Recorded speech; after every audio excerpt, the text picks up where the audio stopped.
Finland is showing people how to be happy, something to be in awe of. When so many governments are failing, especially the US government, it's nice to see that there's one country that's focusing on the happiness of its people, whereas Americans who are really struggling right now, this is a golden light for them.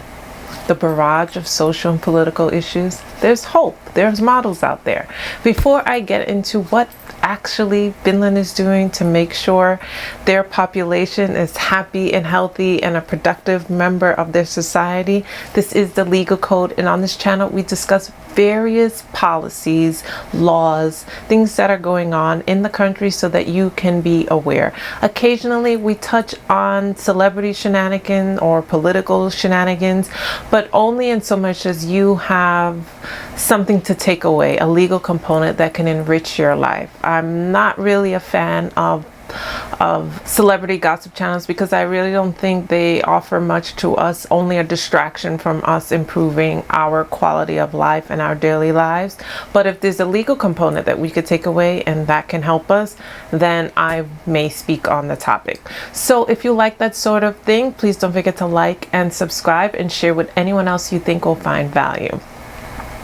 Also, I would like to introduce, I also have a second YouTube channel. It's called Access Wellness Abroad, and thematically it's similar. It touches on what we're discussing in this video in terms of what other countries are doing to improve the quality of life for their citizens, what policies are being adopted, such as maternal health, better access to health care.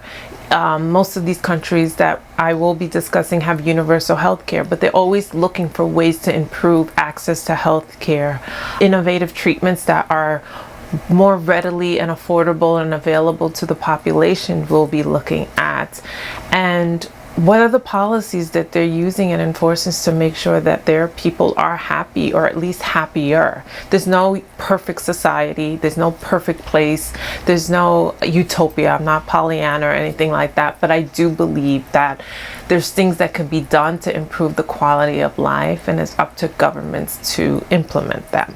So we discussed that over in Access Wellness Abroad. I would like to introduce that I will be taking a group of Americans to Colombia in order to have access to medical treatments, medical care, dental care in Colombia at a fraction of what it would cost in the United States. I went on a journey, a healthcare journey, and I went to Colombia and I visited doctors, I visited dentists to see exactly what was available, and I was blown away. So I want to share that with Americans who are underinsured or who don't have insurance and need services and need treatments and can't afford it because of the astronomical cost of healthcare in the United States that's plaguing a majority of Americans, working Americans. So if you take the leap of faith, you can join me to come to Colombia this summer in order to access healthcare at a fraction of what it would cost you in the United States. And I'm talking about 60 to 70, sometimes 80% less than what it would cost in the US, depending on what treatment you're receiving. And if you're wondering, where does Colombia rank as it relates to healthcare? Colombia outranks the United States and Canada, coming in at 22 in healthcare services. Colombia has a reputation for having extensive, well-developed healthcare infrastructure, more developed than many modern nations, industrialized nations, more developed, outranking the US and Canada. And 40 of Latin American, South Americans hospital happen to be located in Colombia. So it is well regarded and respected in the international medical community. So if you're curious about, or you're concerned about whether or not the healthcare will be advanced, it is probably more advanced than the United States of America's healthcare system and less costly. So two things that make it attractive for people who are curious and need access to healthcare. Also, I'd like to mention the trip is for 2 weeks. weeks. So I know it's a little more ambitious than many trips abroad, but I think that's enough time for you to see the physicians, get treatments, and if you need to recuperate during that time, that's why we measured it out to be that length of time. So the information for that trip is in the description box. Also, I'm going to do a follow-up video regarding that trip, a frequently asked questions video, the most common questions that I'm receiving regarding the trip. So I'm going to do one video so that all of the information can be contained in one place. But if you have additional questions, of course, you can reach out to my team and we will answer all queries. Now, without further ado, let's get into why Finland is getting so much attention regarding its happiness metrics. Now, Finland has topped the world rankings with a score significantly ahead of other Western nations when it relates to happiness. Now, according to the World Happiness Report for 2023, this study was published in March 2023. It has been over 10 years since the first World Happiness Report actually was published, and it is exactly 10 years since the United Nations General Assembly actually adopted March 20th to be proclaimed as International Day of Happiness. I know for many that day came and went and didn't realize there was actually consensus to measure happiness. Since then, more and more countries have come to the belief that a success of a nation is not judged just by GDP and other factors, but also the happiness of its people. And there is a growing consensus among many countries about how happiness should be measured. And so this consensus means that national happiness can now become operational and a metric and an objective for governments to strive for. Now, Finland has been the happiest country on earth, according to these metrics, for the past 6 years. And so this survey relies on several factors that measure a life's evaluation. That includes mental and physical health. That also includes activity level. That also includes access to clean food and water. These sort of things that in combination, in the aggregate, measure and can provide an evaluation of happiness. Also income. And so this data report measures all of that, and they say that Finland outranks every other nation when it takes into account these factors. So because Finland has been successful in making their citizens happy, they're now trying to export this idea, or at least invite others to learn about their methods. So the site Visit Finland is looking for participants from around the world to master the art of happiness. So the new master class of happiness will offer 10 lucky participants from whichever region of the world in-person coaching on how to discover their inner happiness. All expenses are paid. The applications to the masterclass are all held in Finnish Lakeland in June of 2023. So it's approaching. Masterclass of happiness is scheduled to take place over a 4 days in June in a luxury retreat in Finland's Lake District. And so the information for it is, I believe the applications are closed, but I still believe that it was worth talking about. All accommodations, expenses, everything, including private rooms, access to private sauna and spa, and I'll mention more about this later in this video, and all the essential facilities. So all expenses paid on this trip. You can learn more about this trip, even though the application is closed. I'm going to link it below. And the trip includes sessions with Finnish experts to learn about nature, crafts, food, well-being, health, and balance. So why are Finns so happy, you may be wondering? What has the nation done to make happiness equitable? And that's not to say there's no depression in Finland. It's to say that across all boards, some boxes are checked. And it comes down to some factors, including lower income discrepancies. Most importantly, the difference between the highest paid and the lowest paid, the gap is small. High social support, freedom to make decisions, and low levels of corruption in government. Now, the measure of income inequality is called a Gini coefficient of income inequality. So the graph shows the close relationship between these two measures. In general, when income inequity is larger between the extreme wealthy and the poor, money matters more and people are less happy. When that gap shrinks, it matters less. Finland also attributes that may help people feel happy is that it has a high decentralized publicly funded healthcare system. Across all the countries that I've looked at in terms of quality of life, public healthcare system is one of the most important factors. Very small private sector for healthcare. Yet, Finland's system is decentralized, meaning the municipalities deliver the healthcare, but are also major funders of healthcare services with the power to allocate healthcare resources. This is far more effective and efficient than alternatives that we've seen used in other countries. So access to healthcare is an important benchmark for wellness in a country. The Finnish healthcare system has in principle been a national health service financed through taxation and run by salary staff. So this is so important again because America has a marketized healthcare system. Another important component according to this World Inequity Database is the highest paid 10% of Finnish people take home a third of the income, so 33%.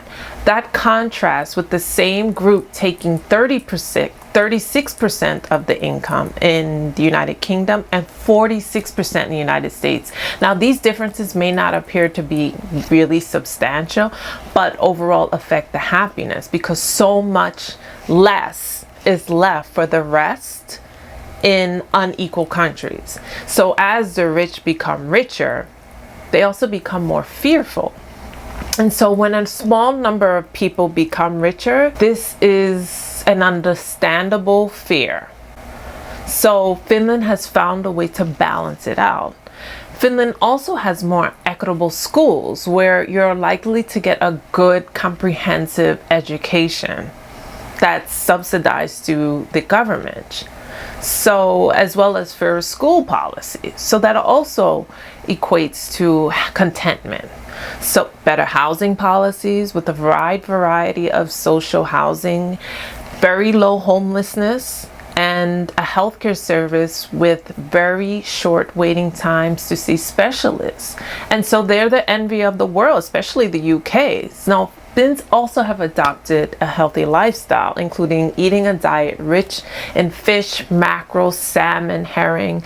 They walk a lot. They have active lifestyles. They sauna.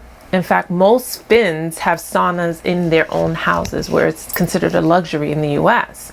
Most countries exhibit happiness levels that are predictable from their inequity. So as you could see, it's a holistic approach as to why the Finns are happy. Healthcare, nature, time off, access to healthcare, access to good food. That's part of the diet. That's not to say they don't have desserts, but the culture encourages it. So another country that's an outlier is Costa Rica.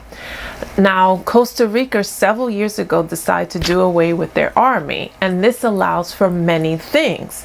So 8% that was dedicated to their military now is invested in education because they don't have to invest it in arms. So what can the people of a country do if they want to be happier? First, it's not just up to the individuals. Yes, individuals can adopt healthier lifestyles, but it's also the responsibility of the government to implement policies that encourage wellness. So the most important thing is maybe to elect officials that think that this is important. You'd be hard pressed to find that. And as we could see, there's no shortage of corrupt politicians.